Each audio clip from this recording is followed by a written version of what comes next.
एक दंत दयावंत चार भुजधारी,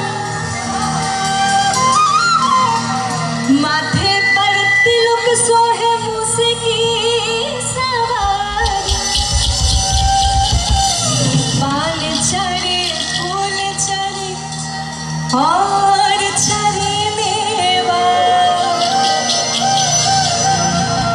लडवन को भोग देते संत कर सेवा।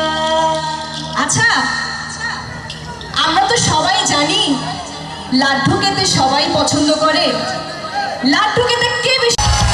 গণেশ ঠাকুর। আরো একজন পছন্দ করে কে? কে? গোপাল।